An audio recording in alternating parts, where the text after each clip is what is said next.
Hey everyone, it's Deane, and in this video we're going to open After Effects and make this, your own YouTube subscribe button animation. Are you ready? Let's go!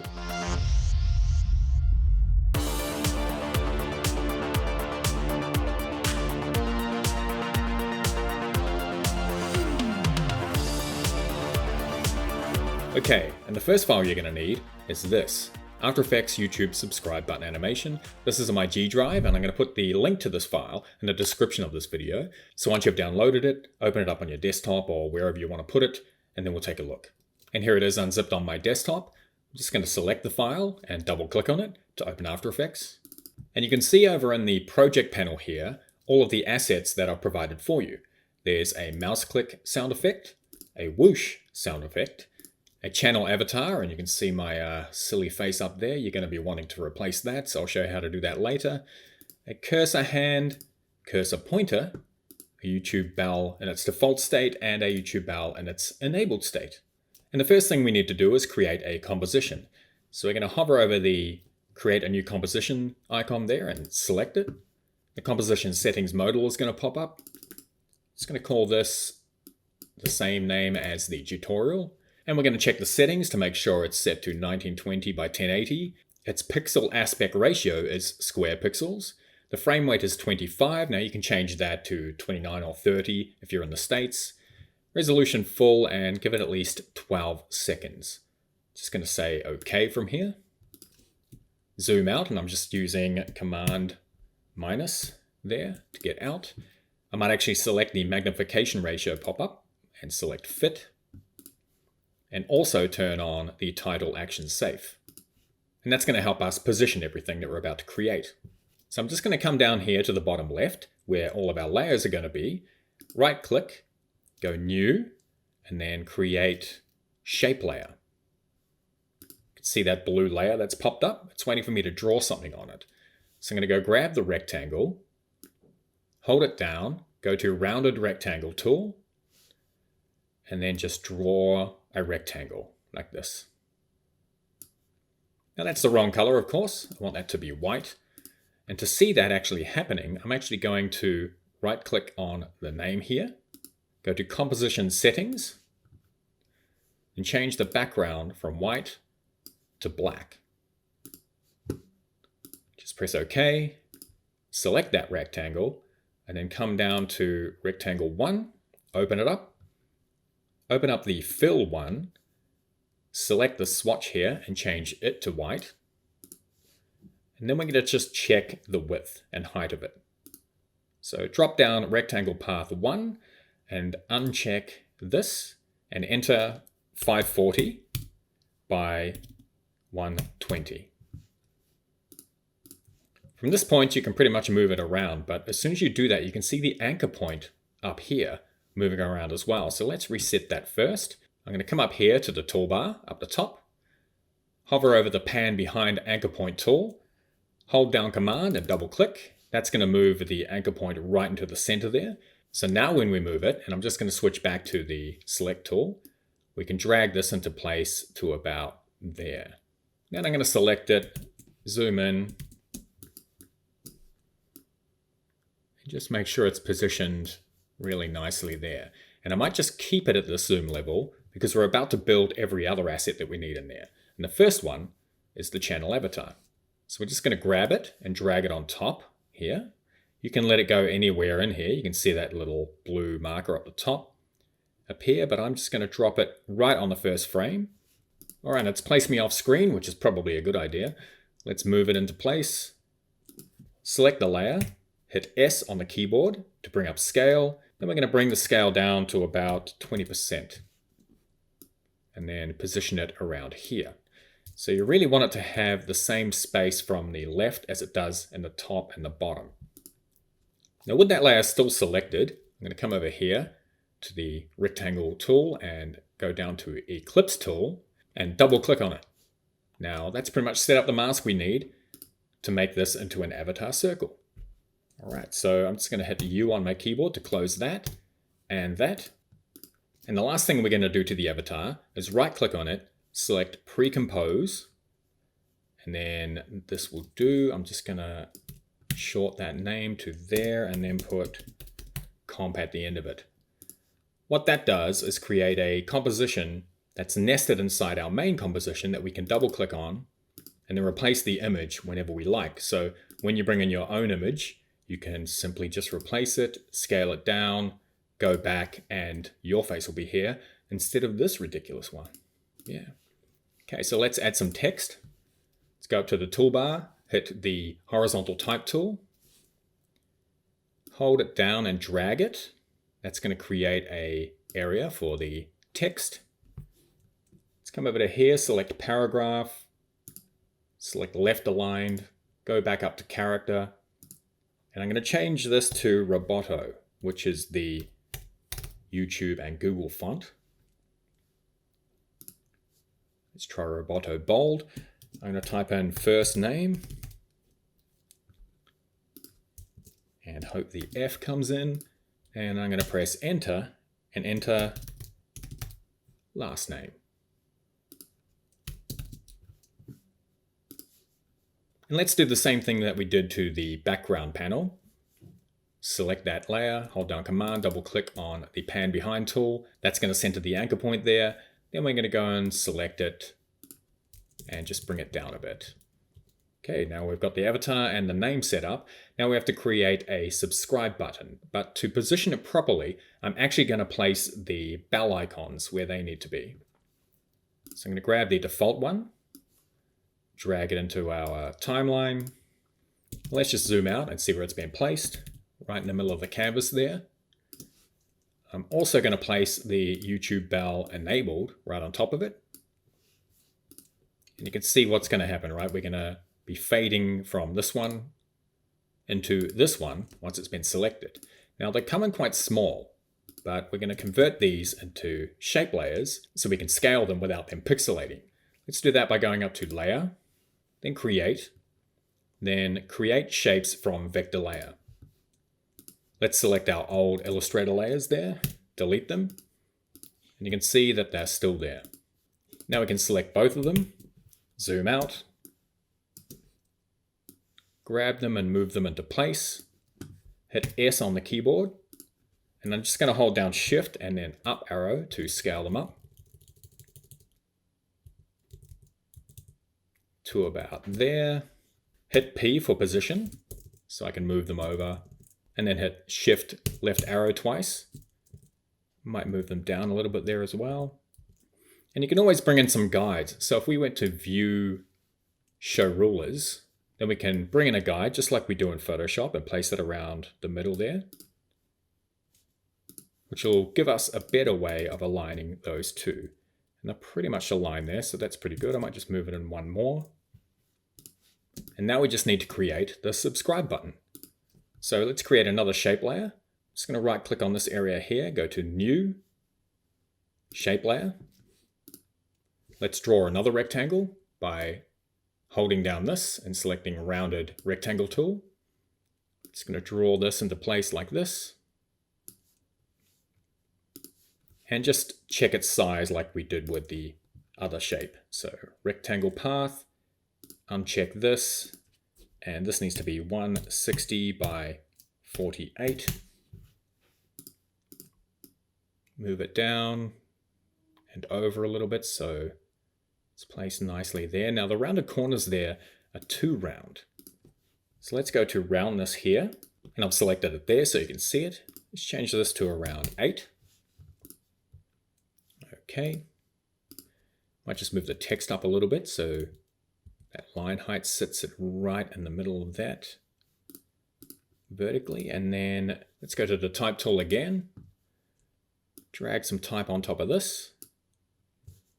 We take this to 16 at first and hit caps lock and type in, you guessed it, subscribe.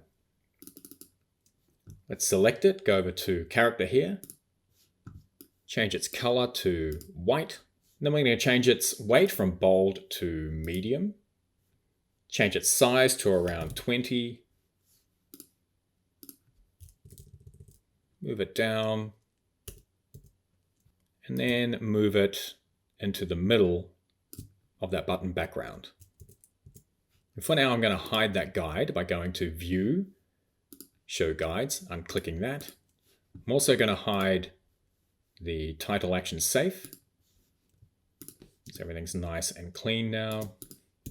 Just save where we are. I'm going to select that text layer again, select the text tool again, and stretch it to the full width of the button. Scale that up a little bit. Then I'm going to change its paragraph alignment to center. Then I'm going to duplicate that layer by hitting Command D. I'm just going to hide the one underneath it for now. Double click on it.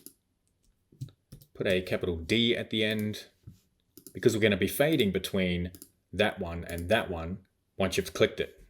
Okay, let's not worry about changing the color of anything yet. It's going to Command A to select everything, hit the U on my keyboard to bring all the layers back up. Okay, I'm just going to zoom out because we're going to create some nulls. Let's right click on this area here, go New Null Object, and think of null objects as parent objects that once you child things to them can be moved around and they'll move everything else. Now I'm just going to come over here to this tag color and change that to yellow and move it down to about here.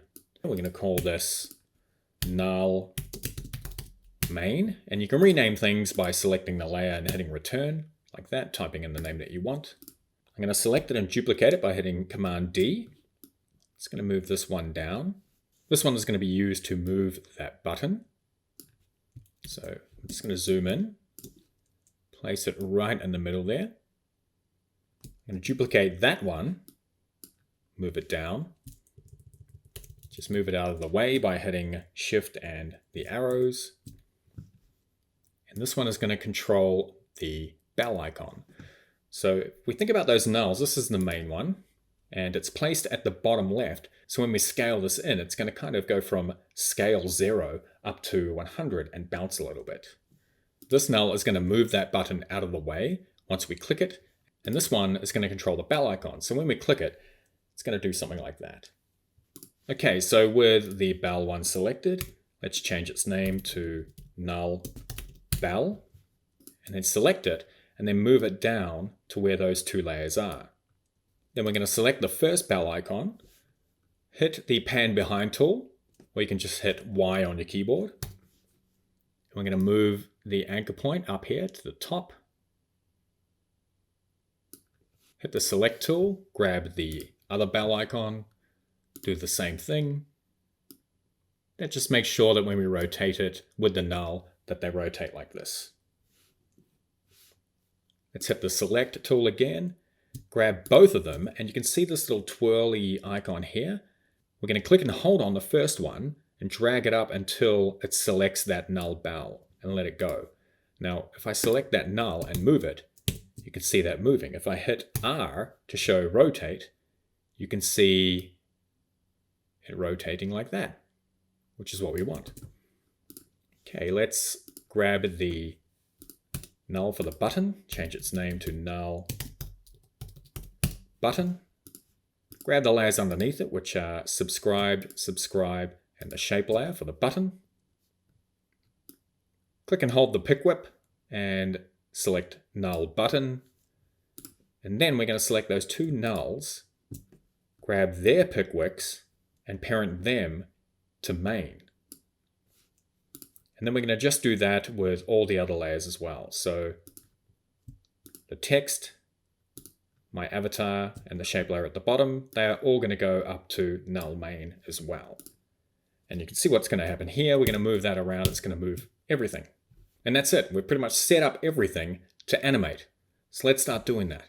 Let's go over to 1 second, select the main null, and hit S for scale. Now we're going to make a keyframe, which is this little icon here that looks like a stopwatch. Let's just select it. A little diamond has appeared on the timeline here. That's your keyframe. We're going to hold down Command, Shift, and then left arrow. That's going to bring it over to about here. Then we're going to scale this down to 0. Where did it go? There you go. See, it's going from 0 up to 100%. And to bring that in a little bit smoother, I'm going to right click on that keyframe there, go to Keyframe Assistant and add some easy ease in. Now, if I select this little graph editor icon here, you'll see that it's coming in quite fast and then slowing down. Let's select that again and then change its keyframe velocity by right-clicking on it again to something like 80. Now if we hit the graph editor, there's a much more pronounced curve there, and you can adjust that just by doing this, or you can do it manually like I did it. Now that's going to smoothly bring it in. There you go. And you can add a little bit of bounce if you want. Let's just hold down Command and go over 2 frames with the right arrow. Let's try 3 actually. Hit 100% scale there. Go back to the other one. I'm just going to select that timeline indicator and hold down Shift, and you can see it snap in between the keyframes. I'm going to select this one and change its scale to something like 103. And with that done, I'm going to grab this and move it over to there and hit N on the keyboard, just so we can preview this.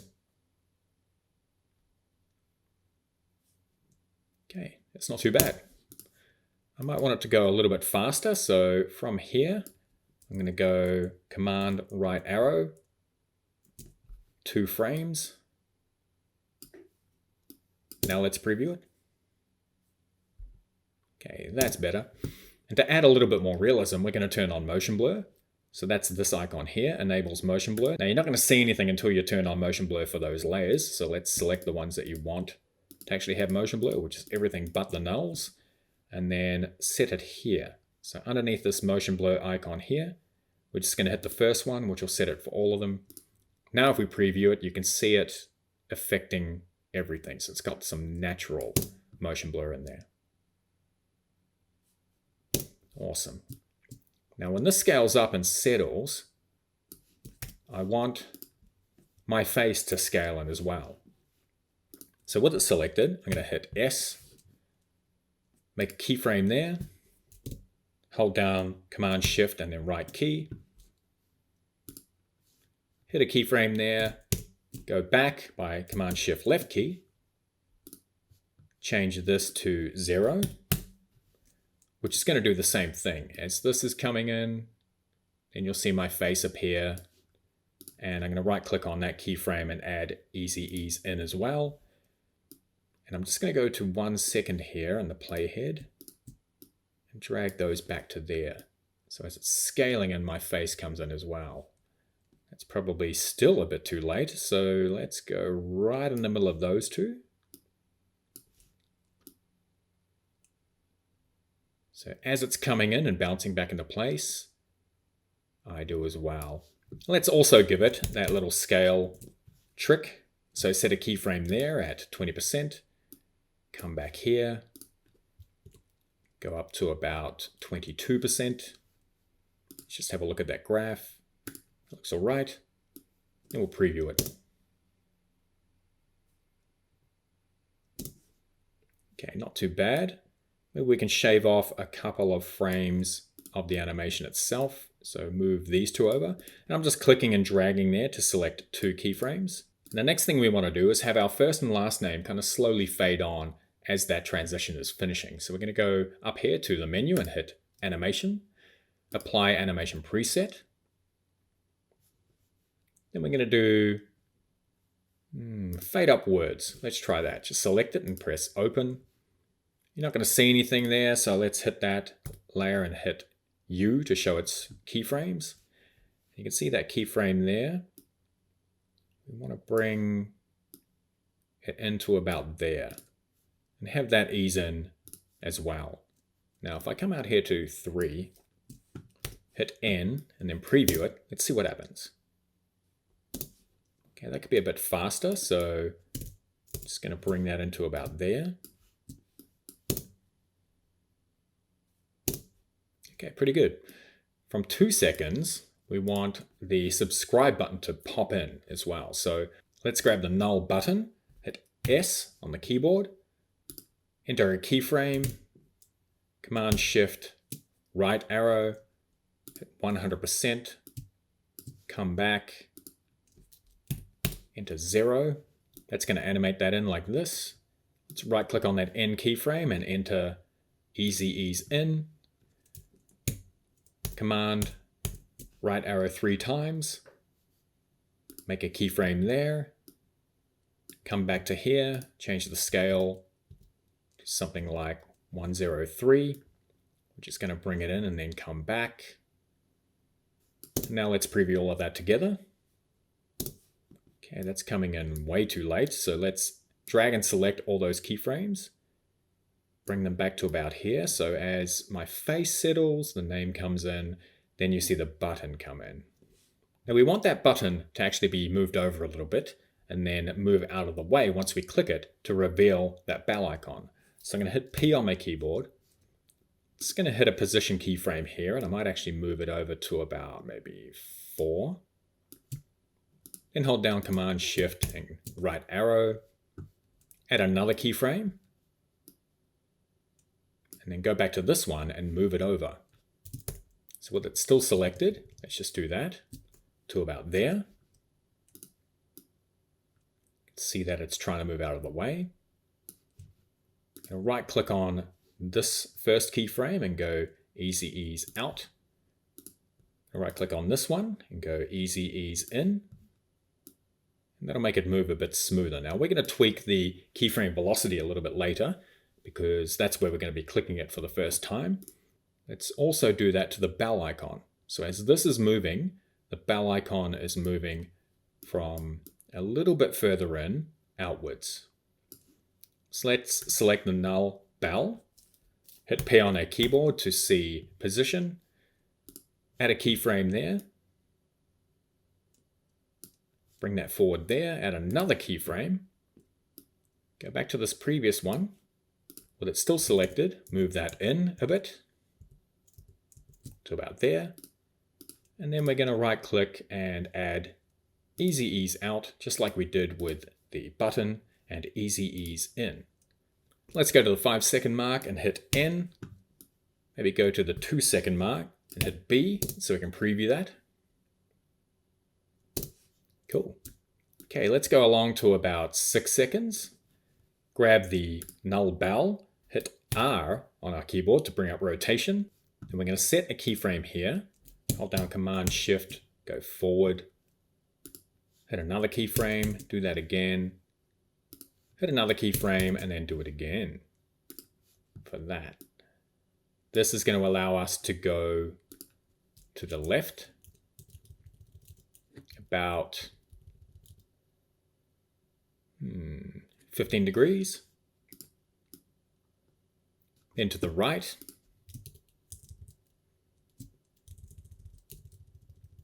Around negative 15 degrees. See what it's going to do there. It's going to wobble backwards and forth, and then it's going to settle there. Now I'm just going to click and drag these two center ones and go easy ease, go up to the graph editor. You can see it's kind of starting off smoothly, having a curve and then coming back in.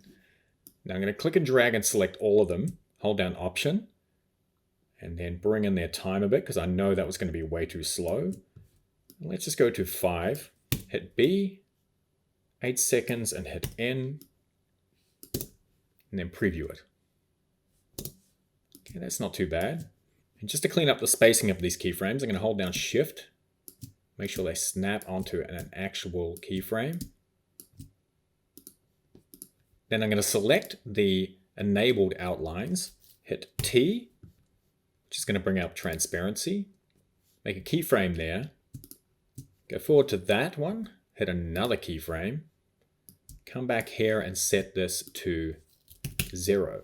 That's going to reveal the default state of the icon. And it's going to become the filled state. Now let's preview that. Okay, that's looking pretty good, but let's go back to the subscribe button because when it moves from here to here, it's supposed to change color. Now let's go and select its background. Open up its layer by hitting this little arrow here. Go into Contents, go into Rectangle, opening up Fill, then making a color keyframe here. Let's move along and then hit the swatch and enter E3, E3, E3. That's going to make it a light gray. Then we're going to turn the subscribe text on and change its color over here in character by clicking on the swatch to 606060. When that's happening, we're going to fade out the subscribe text. So we're going to hit T on the keyboard to bring up opacity, make a keyframe there, bring it over to that keyframe, change this to 0, select the subscribe layer, hit T, hit a keyframe there, and bring it back to that one and change this to 0. Now you can see that transition happen there. Now I want the movement to be a bit more of a whip. So I'm going to grab null button, go to keyframe velocity on that first keyframe, change this to 80, and then do the same on the end keyframe.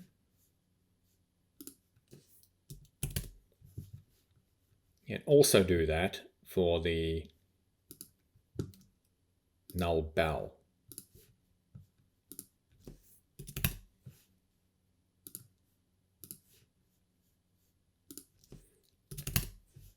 Now let's see what that looks like.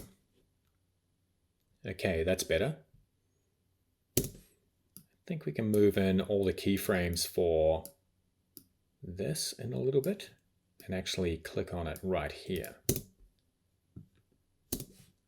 Okay, so we've got it animating in with the text, the button moves over, we click on the bell, and right at the end at around 10 seconds, we're going to come up to the null main, hit P for position, make a keyframe, hit Command Shift and then go forward twice, hit position again, and we're just going to hold down Shift and move it out of frame.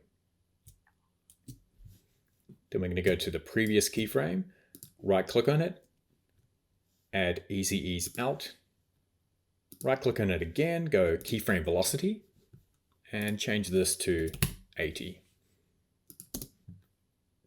That's just going to move it out of the way. Now if we go back to the beginning and come in, we can see the bell icon before the button comes in. So let's go to 2 seconds, select the 2 bell icon shapes, go to the left hand side and you'll see this little drag arrow here and just move that in like this. That means there's nothing there until here. And then you can move them out of the way. You could probably even move them to the beginning of where they animate, which is there. So they only appear at around that point. Okay, what's left? The cursor turning into a hand when we click on things and then moving out of the way. That's all we need. So let's move out. Go back to the project view. Grab both of them.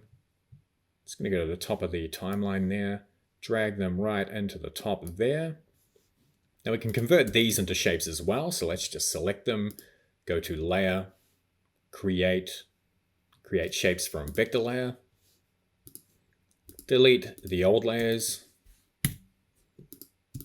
grab both of them, hit Scale, and we're just going to hold down Shift with that selected and scale them down to about there.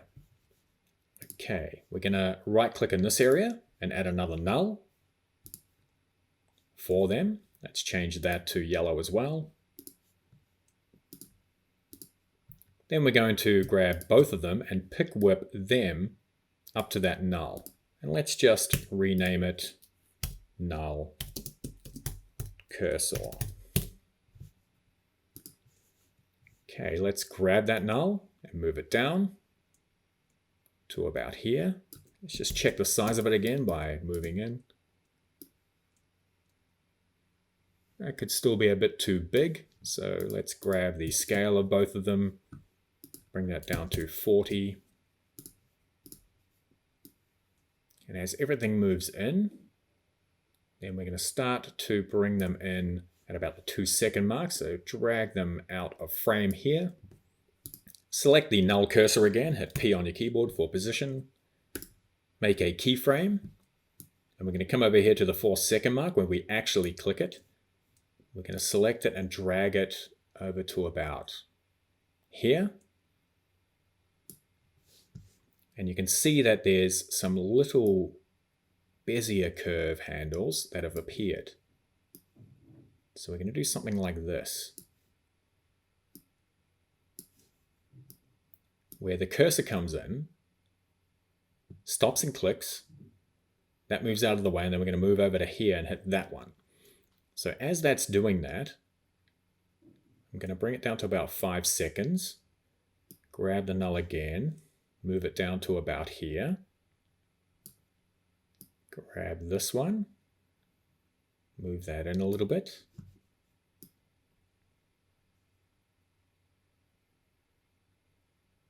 grab the null again, go up to the bell icon, to around here so we can see it. So we want to curve this. So we're going to right click here, then go to keyframe interpolation. Change this to Bezier and this to continuous Bezier. There we go. Now we can move this around so it's a bit smoother. And we can see that here. It comes in, slowly moves, gets out of the way a little bit, and then comes back up to hit there. And we're going to go about to the 7-second mark. Grab this. Move it off to the side here a little bit. And then bring it all the way out of frame again, before the whole thing drops down out of sight. Okay, let's smooth out some of these keyframes. So I'm going to right click on this one, go to Easy Ease, which means it's going to come in slow, move around a little bit. We can change this one to Easy Ease as well. So right click on that and go to Easy Ease. We also need to change its interpolation to the same settings I had before. Do that for this one as well. Easy Ease, keyframe interpolation, continuous Bezier. And let's preview what that looks like. I'm going to move this to 9, hit N, go to the beginning. Let's see what it's doing.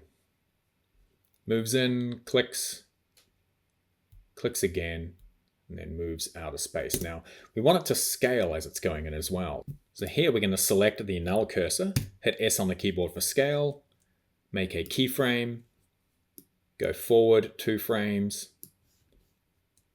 hit 100% again, go to the one in the middle, and go down to 95. This is going to make it look like it's just clicked. And then we're going to go do the same thing when it clicks here. So I'm just going to hit U to show all of the keyframes. And here we can just click and drag those 3.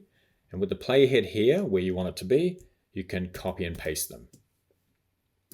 If we preview that, we get 1 click and another click, and then we slowly move out.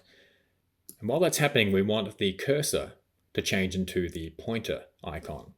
So let's select both of them and hit T on our keyboard to make sure that opacity is open for both of them. It's going to happen at around here. So on the hand outline, we're going to make a keyframe here. Go forward a few frames. Make another keyframe, come back to that first one and set this to 0.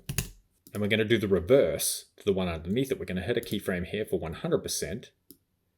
Go over to here and hit 0.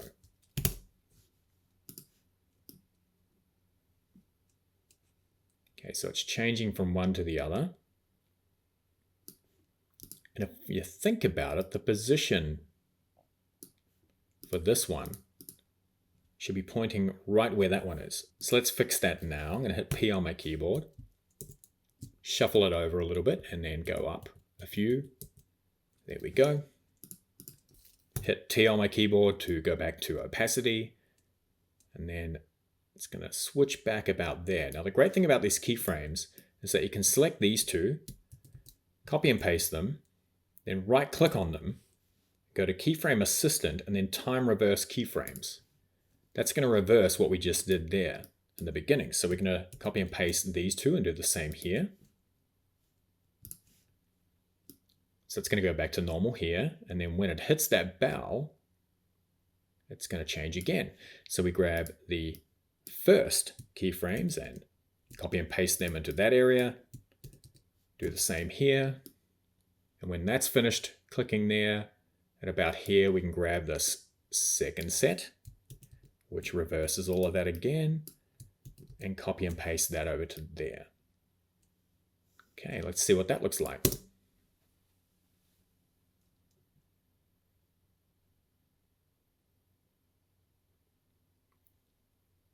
Okay, looking good. Now the last thing we need is those sound effects.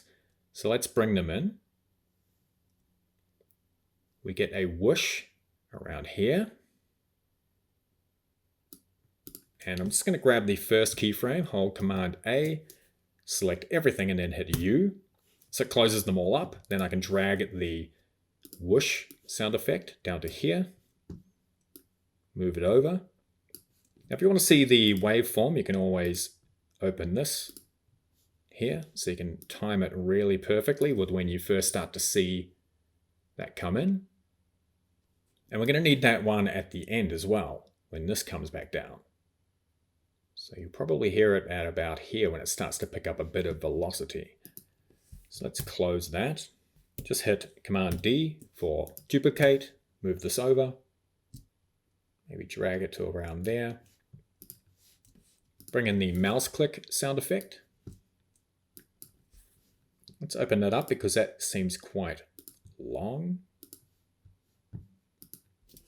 Okay, we can drag the left-hand side over to there. So we can just clip it a little bit.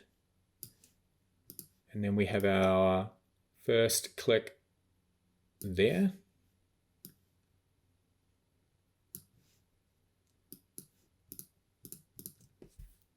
Let's duplicate it.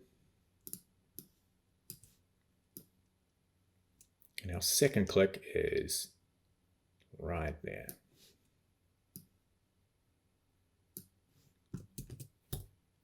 Just going to close everything up again, and let's preview that.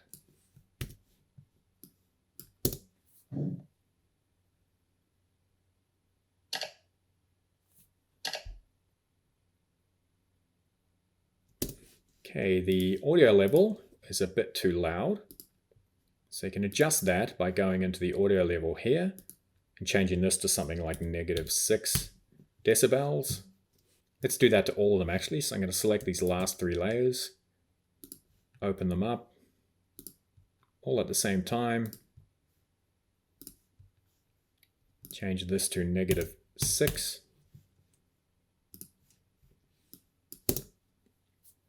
Let's take a look.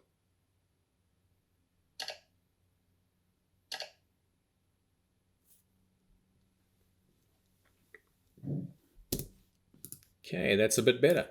Now, I did notice a little bit of audio clipping at the end of this one.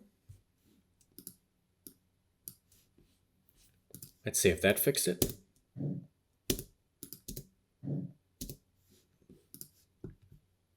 Okay, you can always add like a dip to the end of this. So make a keyframe on the audio level here. Go forward and then take it down to like something like -50 decibels. And we'll just test that. That's better, so I'm just going to duplicate this. Move that over to the side there to replace this one, delete that one. And close everything up because we're pretty much finished. If I come back out, set this to fit again, let's preview the whole thing. Animates in, you see the face that you're going to replace. I mean, look at that one. Change the first name and last name to your first name and last name or the name of your channel. And the rest, you just leave as it is. Now from this point, you could probably change it to a dark mode version like the one that I've used. And that's very simple. You just change the fill layers for each of those shape layers and the text colors. But yeah, that's pretty much it. All right, now how you would use this, if you're using Premiere, you can save this file when you made the changes to it, drag it into your Premiere timeline, and it'll just appear there because of a Adobe dynamic link. Or you can render it out with an alpha channel and place it over your own footage. Let's have a quick look at what that looks like in Premiere. And to get it into Premiere, I can just drag it from my hard drive into the project window there. Select the composition. Press OK. Drag it onto my timeline, and it'll appear on top of my content.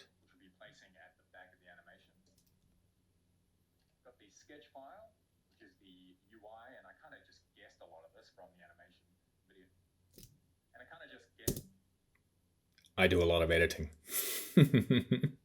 Look at my face. I'm half asleep. Or another cool thing about this is any change I make here, so let's say I change this to Christopher Deane. Let's move that back to there. You can even scale this back in so it's safer. If I save this file, it's been added to Premiere and it's using Adobe Dynamic Link. So any change I make here will appear instantly in the Premiere timeline, which you can see there. Sweet. And that's it. We're finished.